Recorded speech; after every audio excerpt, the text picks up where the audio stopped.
want to introduce our final speaker.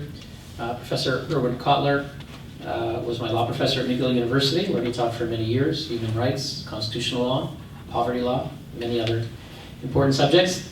He served as a member of parliament for 16 years, Professor? For 16 years. Was elected with, I think, the highest percentage of any member of parliament in history. He served as Minister of Justice, Attorney General, and is here today in his capacity as founder and chair of the Raoul Wallenberg Centre for Human Rights, based in Montreal.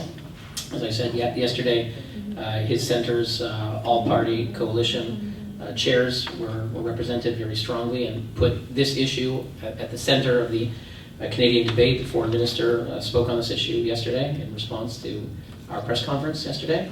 And Professor Cotler has served as an advocate for political prisoners who are represented here and for many other political prisoners around the world. And so it is apt that, that Professor Cotler sum up our message today. Professor Cotler. Thank you, Hill. The greatest tribute to professors to be able to be outdone by his students, and Hill Neuer is a model in that regard.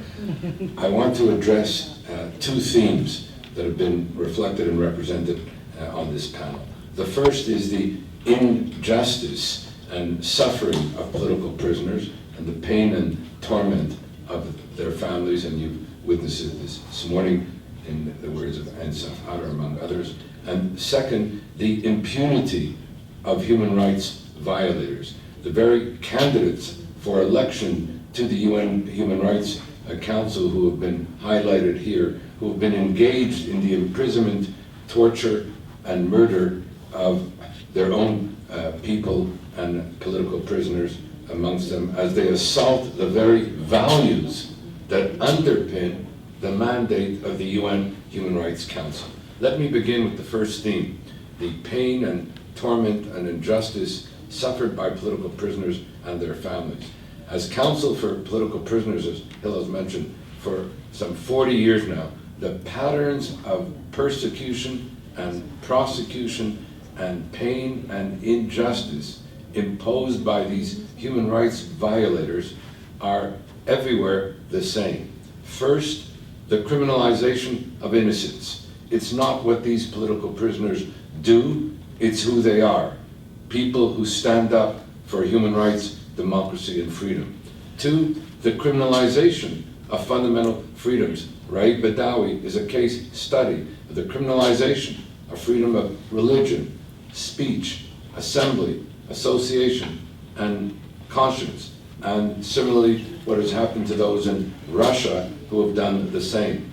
The third is the torture in detention. Reference was made to Tiana Wang, the daughter of Wang Bizang. Wang Bizang has been not only imprisoned, but in standing torture in China for 14 years now, where he was sentenced to life imprisonment in solitary confinement, which the UN Special Rapporteur characterized as torture, just as the UN Working Group on Arbitrary Detention characterized his imprisonment as illegal.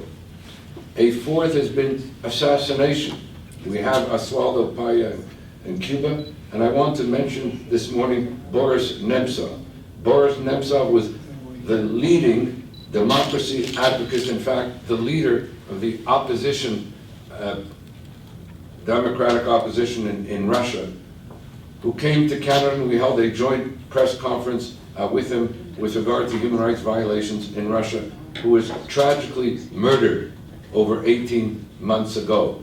His successor, Vladimir Kara-Murza, was poisoned while in Russia and almost died in that regard, and I can go on. A pattern of, as I say, not only persecution and prosecution, but in fact assassination and murder. And number five, the harassment of the families. One example, Tiana Wang, whose father I just mentioned has been in a Chinese prison for 14 years in solitary confinement, has been refused the right to even visit her father, notwithstanding the fact that he has suffered a series of debilitating strokes in prison.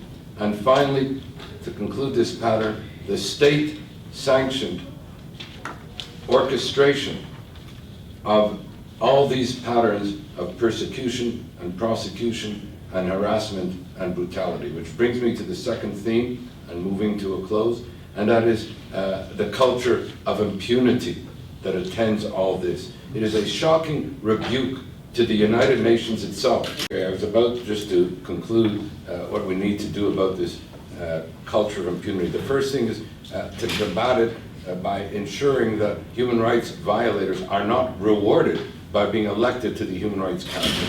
Second, and this has been echoed here too as well, to mobilize a constituency of conscience. In other words, to mobilize the community of democracies and all those who care about the founding ideals of the United Nations, which includes principally among them human rights, to protect political prisoners, to protect the values that underpin the UN, and to hold the violators accountable. And the third thing and the final thing was the important step that was taken in that regard yesterday that Hilla mentioned. All the parties in the Canadian Parliament in an all-party alliance came together to, number one, call on the world democracies to create a constituency of conscience to combat this impunity, to protect political prisoners and the like. Called on the Government of Canada to help lead, to expose and unmask this culture of impunity while securing the founding ideals of the UN. And three, called on this moral legal charade of electing and indeed rewarding human rights violators, outrageous and absurd as it is, that this must end. On the day that we move to elect a new Secretary General of the United Nations, where in one of the questions reference was made to where human rights is one of the founding ideals of the UN and the work of the Secretary General, we need to sound the alarm on this culture of impunity which allows violators to even stand for election, let alone be elected, and we need to promote and protect justice at the UN as we combat the injustice of impunity at the UN.